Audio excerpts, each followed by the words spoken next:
এমনই ছাতাটা নিয়ে তাকায় গো। হাই গাইস, আমরা এখন খালি আছি। হাই বন্ধুরা, আপনারা সবাই কেমন আছেন? আশা করছি ভালো আছেন। আবার একটি নতুন ভিডিওতে আপনাদেরকে স্বাগত। তো এখন সকাল 11টা বাজে। আমরা আজ যাচ্ছি সালতি চড়তে। আজ যাচ্ছি দুই বোনঝি, বোনপো এবং দুই ভাই মিলে। আমার দিদিদের বাড়ির পাশেই এইরকম একটি খাল এবং এই বটগাছটি রয়েছে। এই বটগাছটি অনেকটা পুরাতন বন্ধুরা।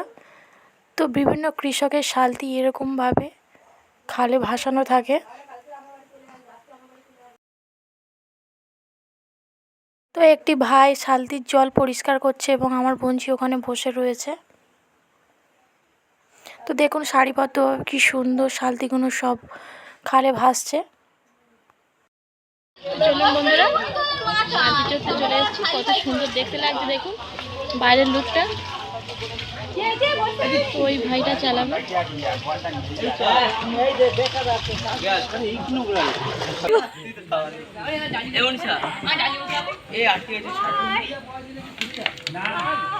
আমার বোনপো বোনঝিরা সব বসে রয়েছে। ভাইটি সালতির দড়ি খুলছিল। তো চলুন এখন আমি সালতিতে উঠে পড়ি। সালতিতে উঠে আপনাদের সঙ্গে আবার কথা বলছি। বন্ধুরা সালতিতে বসে পড়েছি।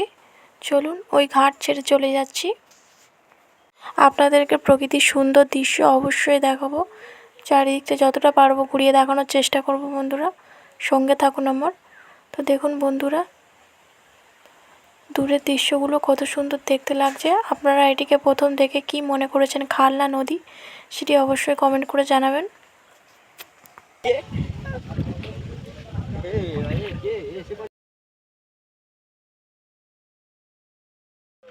হাই গাইস, আমরা এখন খালি আছি। এতটা পরিমাণে গরম পড়েছিল যে আমার বোনঝিরা ছাতা নিয়েছিল।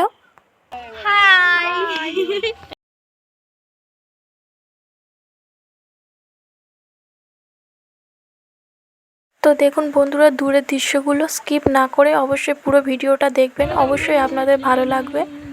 প্রকৃতির কত সুন্দর দৃশ্য দেখাচ্ছে দেখুন বন্ধুরা। তো ঘুরতে ঘুরতে আমরা প্রায় চলে এসেছিলাম উস্তির পোলের কাছে। কারা কারা উস্তির পোল চেনেন, ডায়মন্ড হারবার লাইন, অবশ্যই কমেন্ট করে জানাতে পারেন। দুই ধারে শুধুই জঙ্গল এবং মাঝখানে এইরকম একটি বড় খাল চলে গিয়েছে। অনেক মানুষের জীবিকা এই খাল থেকে। অনেক রকমের মাছ, চিংড়ি, কাঁকড়া এই খাল থেকে মানুষ সংগ্রহ করে। তো কিছু কিছু মানুষের জনবসতিও আছে আশেপাশে। তো বেশিরভাগটা শুধু জঙ্গল, বিভিন্ন রকমের গাছে ভর্তি।